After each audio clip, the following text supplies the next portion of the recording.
A new meningitis vaccine is expected to roll out in the coming months. The results of NMCV5's Phase 3 trial were recently published. The study found that the vaccine boosted immune protection against all 5 strains of meningococcal bacteria.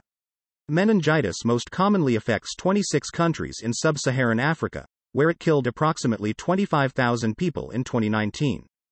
VanJS is an ultra-lightweight, zero-dependency, and unopinionated reactive UI framework.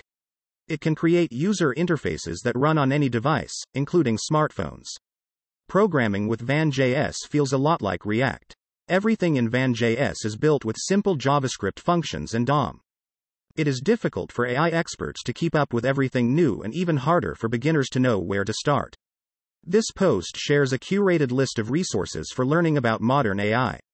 These papers, blog posts, courses, and guides have significantly impacted the field over the past several years. Microsoft's integration of AI is making Windows interesting again. Tako recommends videos to users based on what people ask it. The U.S. Food and Drug Administration has given its approval for Neuralink to start human testing. Neuralink is not ready to start recruiting test subjects yet. Initial tests will likely focus entirely on safety.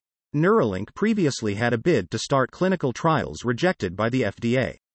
It is a positive sign for the company that it was able to address federal regulators' concerns in a relatively short period.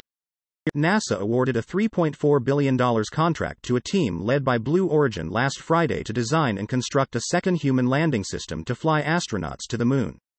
NASA has now selected 2 vehicles based around the concept of multiple launches and the capability to store and transfer propellant in space. This will transform how humans explore outer space. While developing these technologies will be challenging, the science behind the technology is solid, so it will just take time to engineer solutions. Recent layoffs have caused some companies to go into Glassdoor crisis management mode. This article looks at what HR departments are doing to raise their scores. While Glassdoor's policy makes it clear companies can't remove reviews, employers can still flag reviews for violating community guidelines or spam. Employers frequently claim reviews are written by impersonators or that they contain misleading content. Glassdoor has only acted on reviews that are clearly against its guidelines. Expectations are like a debt that must be repaid before experiencing enjoyment. The restrictions around designing components result in defensive designs that end up being bland and similar to every other component. Google's search generative experience is now rolling out to early access users. The feature displays generative AI results above the normal search results. Its design makes it so users don't have to click on links to get the information they want.